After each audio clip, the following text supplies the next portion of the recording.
부활주의 아침 하나님께 영광 올려드리도록 하겠습니다. 시작. 전능하사 천지를 만드신 하나님의 아버지를 내가 믿사오며 그의 아들 우리 주 예수 그리스도를 믿사오니 이는 성령으로 잉태하사 동정녀 마리아에게 나시고 본디오 빌라도에게 고난을 받으사 십자가에 못 박혀 죽으시고 장사한 지 사흘 만에 죽은 자 가운데서 다시 살아나시며 하늘에 오르사 전능하신 하나님 우편에 앉아 계시다가 저리로서 산자와 죽은 자를 심판하러 오시리라. 성령을 믿사오며 거룩한 공의와 성도가 흐르고통하는 것과 죄를 사하여 주시는 것과 몸이 다시 사는 것과 영원히 사는 것을 믿사옵나이다. 아멘. 오늘 우리가 함께 읽을 말씀은 요한복음 11장 21절에서 26절입니다. 요한복음 11장 21절에서 26절. 목사님은 이렇게 쭉 읽을 건데 여러분들은 이렇게 교독하듯이 읽으면 돼요. 어떤 느낌인지 알죠? 저는 이렇게 쭉 읽고 있고 여러분이 중간중간 교독해서 읽으면 됩니다. 네, 느낌적인 느낌 아니까 우리 도난시의 친구들은 훌륭한 친구들이니까 이렇게 교독해서 읽겠습니다. 시작.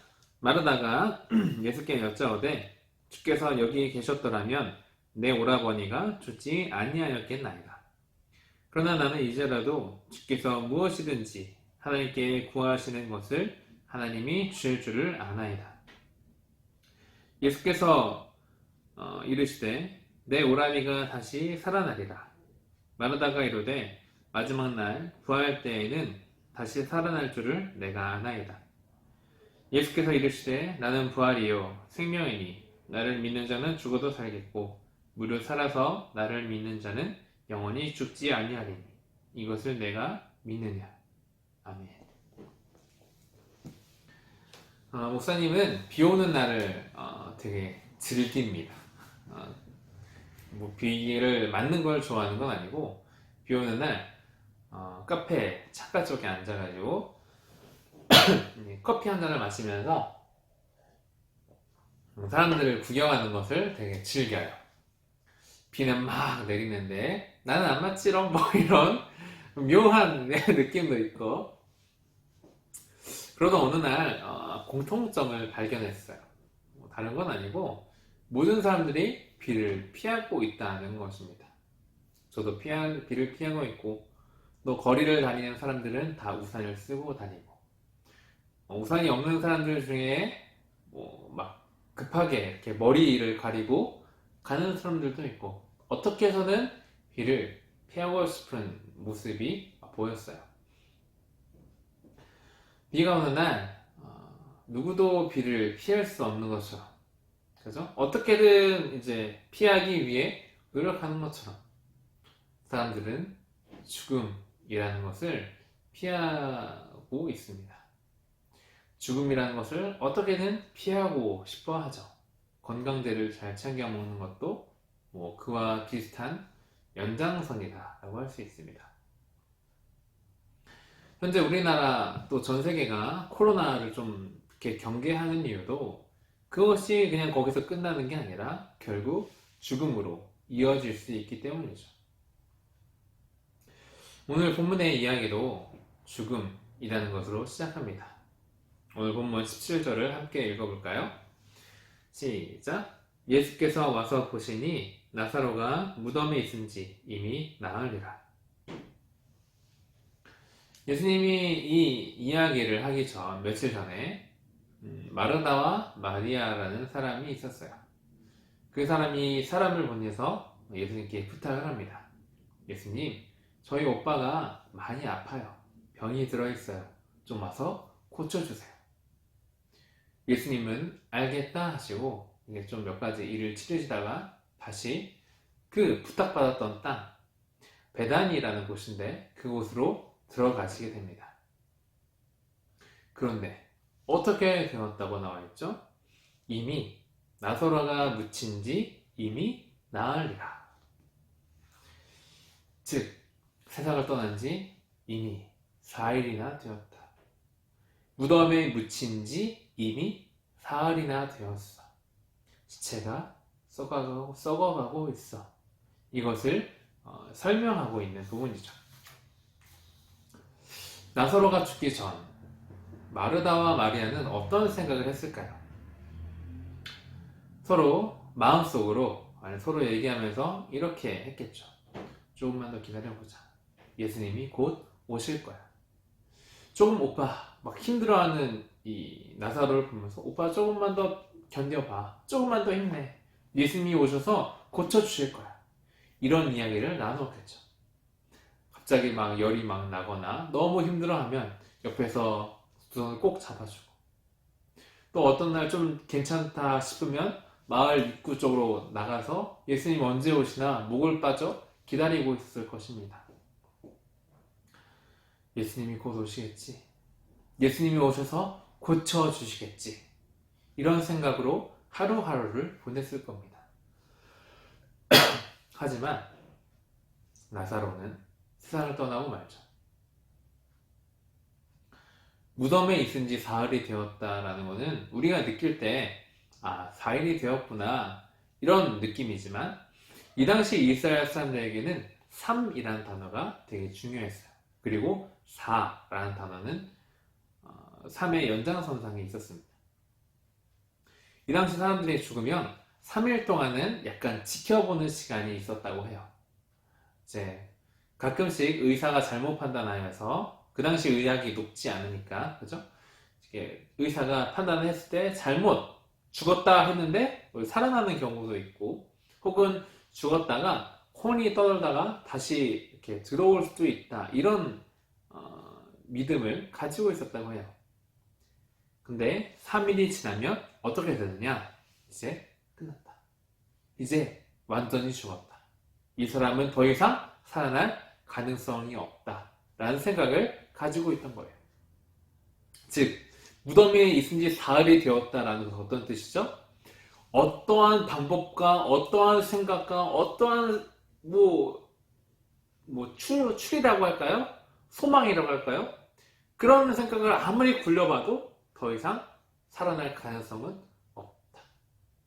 더 이상 그 나사로는 우리와 함께 이야기도 할 수도 없고, 함께 만날 수도 없고, 함께 맛있는 음식을 먹을 수도 없다. 절망, 끝, 이별, 죽음을 뜻합니다. 나사로가 죽은 날 마르다와 마리아는 많이 울었을 거예요. 그 울음소리는 서글펐었고, 그 듣는 사람들의 마음까지 먹먹하게 할 정도로 많이 울었을 겁니다. 왜냐하면 이 나사로를 같은 가족이다 보니 많이 사랑했을 것이기 때문이죠. 목사님이 돼서 말이 좀 이상하죠? 목사님이 이제 목회를 하면서 장례식장을 많이 가게 되었어요. 거기서 이제 한 가정을 이렇게 스치듯 보게 되었는데, 젊은 이 자녀를 일찍 세상에서 떠나보낸 어머니의 울음이었습니다. 손에는 휴지가 가득하고 눈은 뻘겋게 퉁퉁 부어있고, 그 울음소리는 막 가슴을 찢어서 막 내는 듯한 울음소리였어요. 그래서 저도 얼마나 슬플까, 참 고통스럽겠다라는 것이 전해질 만큼 그런 울음을 이렇게 들었던 적이 있습니다. 아마 마리아와 마르다도 이 나사로가 죽은 날 그렇게 울었을 겁니다. 예수님도 안 오셨고, 결국 조금의 소망이 있었는데 그 소망까지 누리지 못한 채 우리 곁을 떠나는구나 라고 하면서 많이 울었을 거예요. 그런데 그곳에 누가 찾아오셨습니까? 예수님이 찾아오셨습니다. 다 끝났다라고 생각한 자리에 예수님이 찾아오셨습니다. 모두가 죽었다, 이제는 늦었어 라고 했던 자리에 누가 찾아오셨어요? 예수님이 찾아오셨습니다. 그리고 말씀하시는 거예요. 어떤 말씀하셨어요? 오늘 본문 23절을 함께 읽어보겠습니다. 조금 힘을 실어서 읽어볼까요? 23절 시작. 예수께서 이르시되 내 오라비가 다시 살아나리라. 한 번 더 읽어볼까요? 시작. 예수께서 이르시되 내 오라비가 다시 살아나리라. 할렐루야. 이 얼마나 위대한 말씀입니까? 얼마나 놀라운 말입니까? 내 오빠가 다시 살아날 거야. 지금 무덤에 묻힌 지 4일이나 된 것 내가 알고 있어. 그런데 살아날 거야. 이미 시체가 썩어가고 있니? 내가 알고 있어. 그런데 살아날 거야. 이미 끝이고 다 늦었다고 생각해? 그래, 나도 알고 있어. 그런데 다시 살아날 거야. 라고 예수님이 말씀하신 것이죠. 다시 살아난다는 것은 어떤 뜻일까요? 원어로는 아니스테미라는 단어입니다. 그 뜻은 일어나다, 부활하다 라는 뜻인데, 여기는 이 단어는 좀 독특하게 행동하는 모습을 담고 있습니다. 제가 읽어볼 테니까 머릿속으로 한번 상상해 보시기 바랍니다.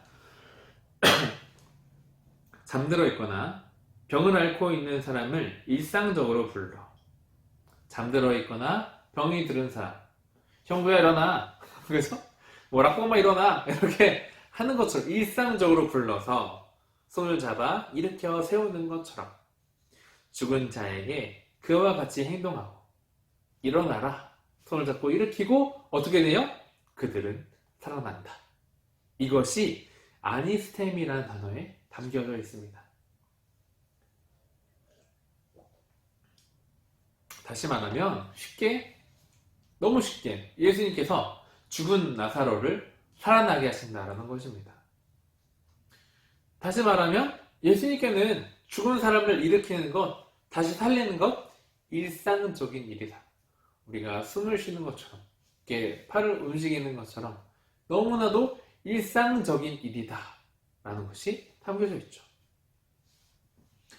마치 죽은 줄로만 알았던 나무가 나무 전문가의 손을 거쳐서 다시 살아나는 것처럼, 잎이 갈색으로 변하고 얘는 그냥 죽겠다 라고 했던 식물들이 전문가의 손을 거쳐서 다시 푸르르게 생명이 가득하게 파릇파릇하게 살아나는 것처럼 예수님께서 죽은 나사로에게 생명을 주신다는 것입니다. 왜요? 왜 예수님께서는 생명을 주실 수 있을까요? 예수님의 설명이 그 뒤에 나옵니다. 25절, 26절입니다. 목사님이 읽어볼게요.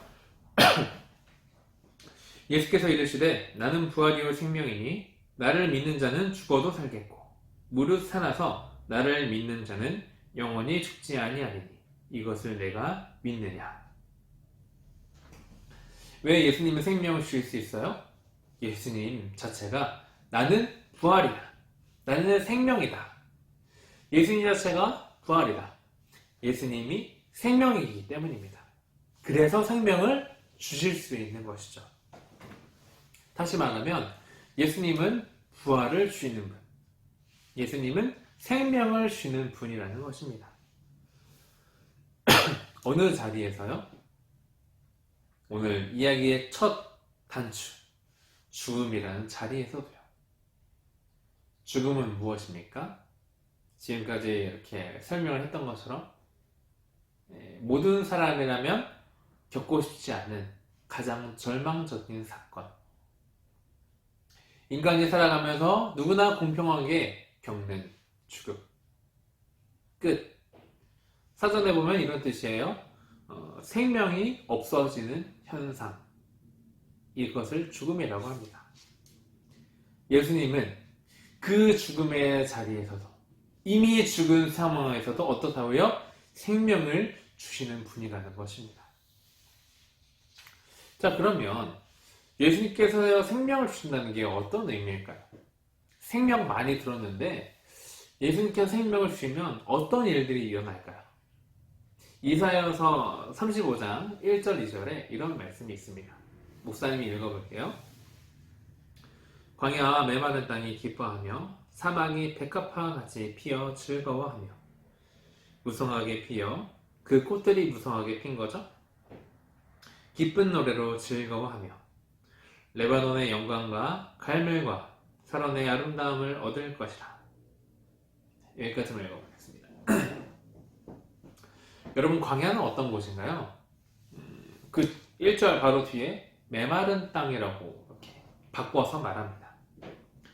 광야는 메마른 땅, 누구도 살지 않는 곳, 죽음이 가득한 곳, 호시탐탐 들짐승과 도적들이 생명이 있는 것이라면 노리고 탈취하고 앗아가는 곳, 그것이 바로 광야, 메마른 땅입니다. 그러나 그곳에 생명이 들어가서 어떻게 변했다고 했어요? 사막이 백합화와 같이 핀다, 혹은 백합화가 피어서 가득하다라는 것입니다. 꽃들이 가득한 곳, 아름다운 향기가 가득한 곳, 푸르른 물이 흐르고 아름다운 새들이 찾아와서 짹짹짹짹 찢어기는 곳, 푸르른 나무가 씨알을 쫓아 과실을 맺는 곳, 아침이면 저녁이면 산새들이 아름다운 소리로 노래하는 곳, 누구나 와서 쉴 수 있고 누구나 와서 편안하게 묵다 갈 수 있는 곳, 생명이 가득한 곳이 된다라는 것입니다. 칠레 북부에는 아타카마라는 사막이 있어요. 이곳은 미국 내셔널 지오그래픽에서 선정한 지구상 가장 건조한 땅 중에 하나입니다. 이곳은 어떤 정도냐면 미생물조차 살지 않는다고 합니다. 또 사람들이 숨쉬기도 힘든 곳, 그리고 흙먼지가 가득한, 바람만 불면 흙먼지가, 미세먼지가 뿐만 아니라 흙먼지가 가득한 곳, 어떤 곳은 인류가, 사람들이 관측을 시작한 다음부터 한 번도 비가 내리지 않은 곳도 있다고 해요. 그만큼 물이 없는 곳, 생명이 살 수 없는 곳이라고 합니다. 그런데 지난 2015년 슈퍼 엘니뇨 현상이 일어났어요. 이것은, 엘니뇨라는 것은 갑자기 이렇게 쉽게 설명하면 소나기가 갑자기 집중적으로 내리는 현상을 뜻합니다. 그런데 12시간 동안 7년의 강수량이 집중적으로 내렸다고 해요. 자, 7년 동안의 물이, 7년 동안의 이 아타카마 지방에 내릴 물이 12시간 동안 홍수처럼, 노아의 홍수의 피처럼 막 쏟아졌다는 겁니다. 즉, 생명이 가득히 내렸다는 거예요. 사람 생명이 살아갈 수 있는 물이 가득히 내렸다는 겁니다. 어떻게 변했을까요? 이렇게. 아무것도 없었죠? 지금은 아무것도 없지만 이렇게 변했다라는 것입니다. 핑크빛 꽃밭이 되어가지고 사람들이 몰려 사진도 찍고 인증샷도 찍고, 사람들이 구경도 오고, 또 벌과 나비가 이렇게 팔랑팔랑 날아와서 꽃향기가 가득하고 그런 아름다운 곳이 되었다라는 것입니다. 예수님께서 생명을 주신다는 것이 이와 같습니다. 예수님께서 부활을 하셨다는 것은 우리에게 이와 같은 의미입니다. 누구도 살 수 없는 땅, 누구도 살 수 없는 곳이 생명이 가득한 곳, 꽃들이 가득한 곳으로 변하게 된 것처럼 예수님께서 우리에게 이와 같은 생명을 주신다는 것입니다. 흙먼지가 날리던 땅에 수많은 비가 내려서 아름다운 향기가 바람에 실려 흘러가는 사막이 된 것처럼, 사막이라고 표현하면 그렇죠, 꽃동산이 된 것처럼 예수님께서 우리에게 생명이 가득한 비를 준다라는 것입니다. 또한 이 아타카마라는 사막은 잠시 일정 기간 그렇게 된 것일 뿐이죠. 그러나 예수님은 어떻게 합니까? 내가 부활이요 생명이다. 나를 믿는 자는 죽어도 살겠고 살아서 나를 믿는 자는 영원히 죽지 아니하리라.